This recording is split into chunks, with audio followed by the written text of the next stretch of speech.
Ding. So obviously my favorite object in the fourth season is Tio, Hector Salamanca's little bell. Aside from that scene itself, which is brilliant, the bell itself structurally was really important because in the Breaking Bad fourth season, Vince Gilligan and the writers' crew, their plan for that started with just 2 words: ding, boom. So they knew that scene that they needed, Tio. They wanted to wheel out Tio again, have Hector Salamanca be in the wheelchair and explode. And that was going to be what was going to kill Gus. They just knew. They didn't know how they were going to get there. They didn't know any of the backstory. They just knew, ding, boom. And so, with every episode, they had to move toward that to make it naturally appear as if, it was the inevitable. Not just this season, but every episode from the beginning, or at least from when Gus was introduced, was going to be, ding, boom, or Tio, from the second you saw Tio. And Hector Salamanca is intriguing because he's evil. Even in the wheelchair, he is evil. He is raw, like you see. I'd argue he and Jack are like Beelzebub, or like Legato and Trigun. They are just raw evil. Charismatically so. But, Hector was trying to drown one of the cousins to teach him a lesson. Well, he's an evil dude. But still, it's just the raw cinematic nature of that scene. You can't help but just almost root for him. Oh my God.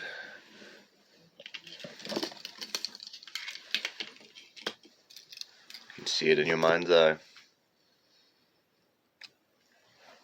They had, and I've never really watched the show, it looks like it's really bad, but The Walking Dead special effects crew did the special effects for that face-off scene, which, again, I'm sure you probably picked up on.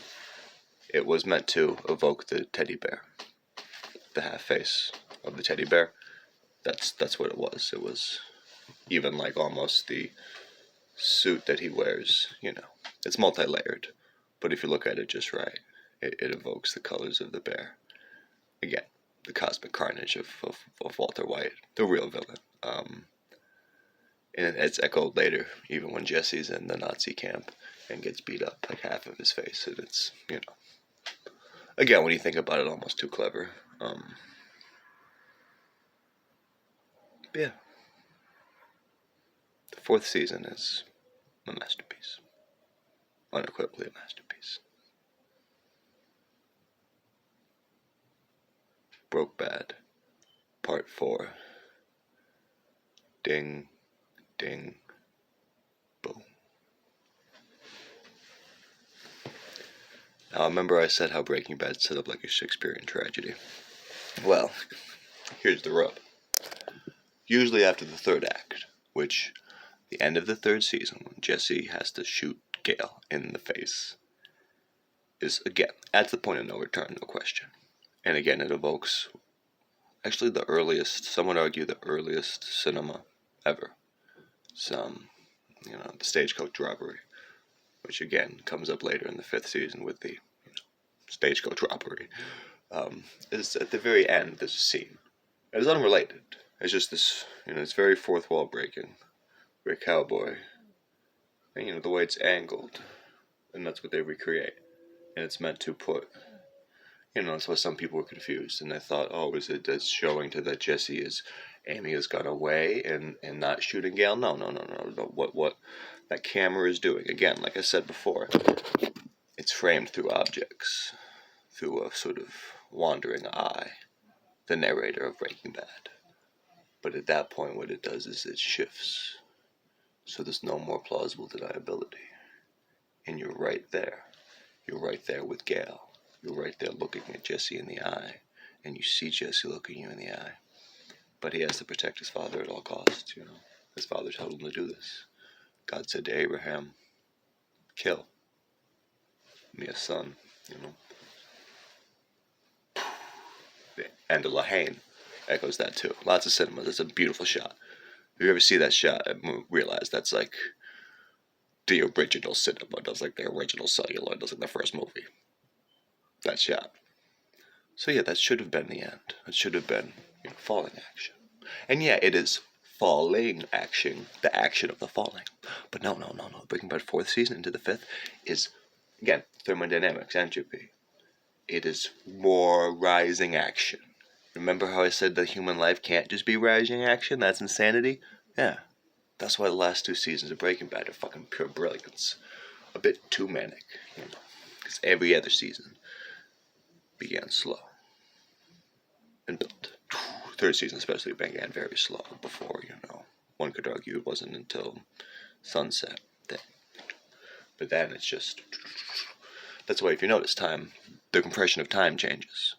The initial episodes are very meticulous. Remember how in the 1st season it's like 4 episodes for them to just deal with the aftermath of that run-in with Crazy 8? But then no. Chaos, subatomic particles, That's why the 4th season's so good. It's so good. It's just like from Box Cutter. And it's like it becomes almost a silent film. Isn't that the interesting thing about that 1st episode? Box Cutter? It's like, yeah, this scene's a dialogue. Remember how Skylar finds the eye? But it's mostly a silent film. Where things build, and yeah, something is coming. There has to be some accountability that just shot Gale in the face, So the viewers, again, they're put in the position of Walt and Jesse to be there, not knowing what's going to happen, but knowing that something's going to happen. Yeah. At least in Hamlet began its 4th act with the gravedigger scene, with comedy.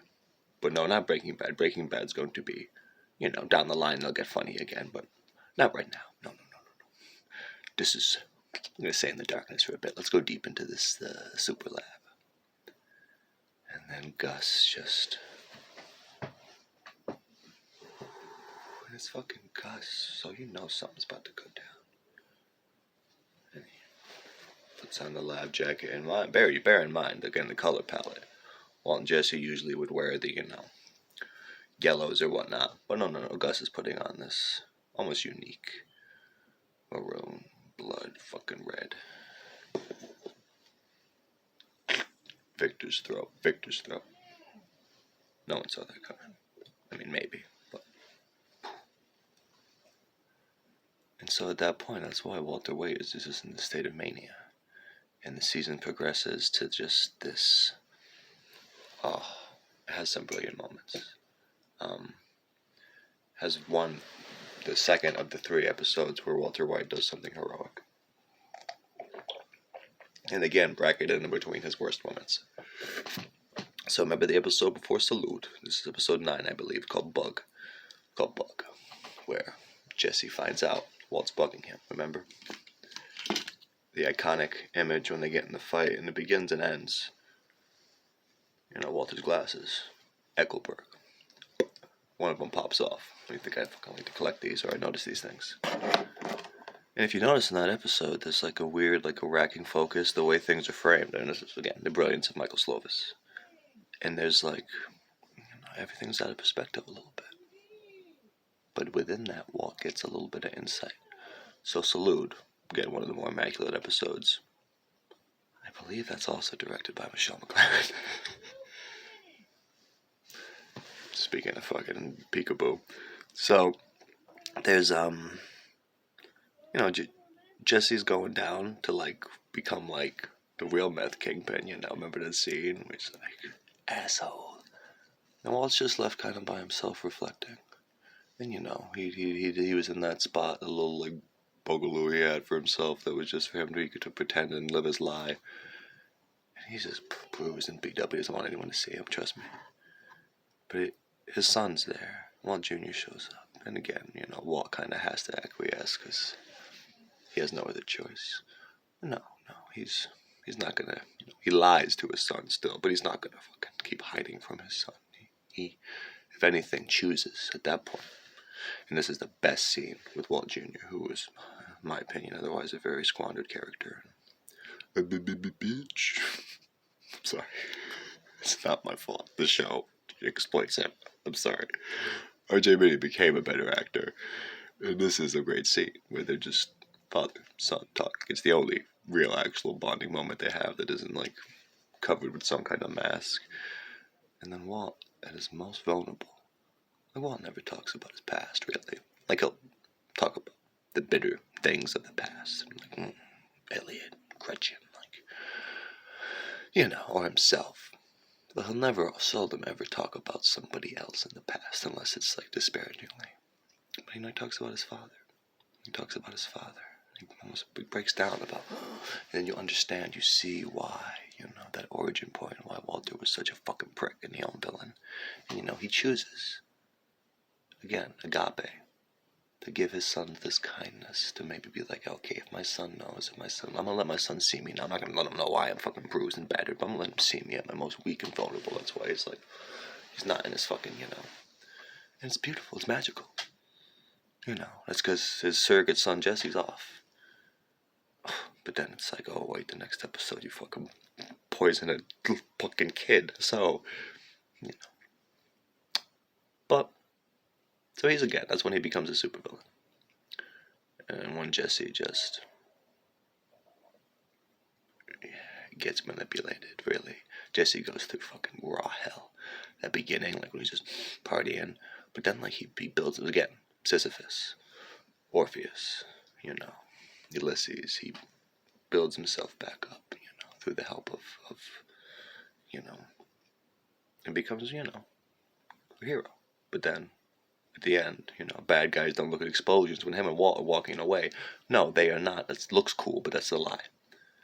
Because the real hero of the 4th season, and I wanted to say almost that he'd be the hero of the whole entire thing, but he's not. Because again, he was a businessman, and, the real villain is capitalism.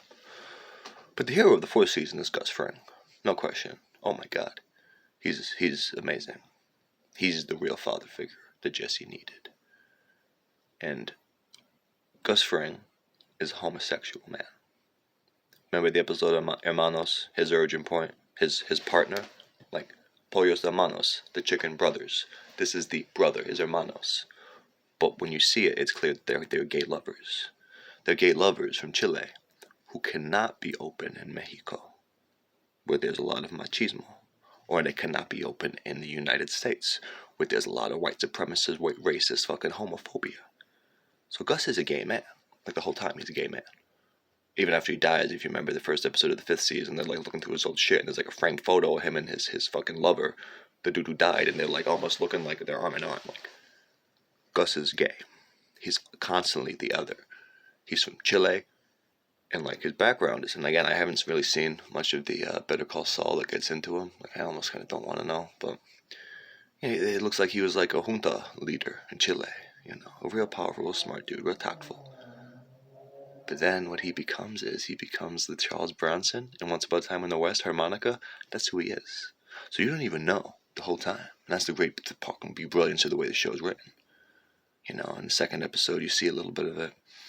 In the 3rd season, remember when he's fucking snatches the phone, and then you really realize the plan, That's when the 3rd season ends, where you start to realize, oh my god. And again, the way the show sets up is was forced you to sympathize with Walter. But no. Gus had kept the order. And Gus and Salud got righteous vengeance against the evil, corrupt cartel system. And what Gus wanted to do was, again, this was false confidence, was he knew the meth would always flow. The disease is always going to be there. But he knew he could wrangle it, similar to the 3rd season of The Wire, into the safest way. And that's why when he died, everything fell apart into raw evil and the Nazis came. Because Gus was the real fucking hero, really. Up until a point. Up until his obsession took over. Up until he just had to go in there and fucking be like, fuck you, old man. I'm going to kill you right now. I'm going to put on my suit. It's the Western Showdown theme. But no. He didn't need to do that. I got enough vengeance rubbing it in the eye. But, But yeah. I haven't gotten to the real hero yet, but I will next time, I swear to you.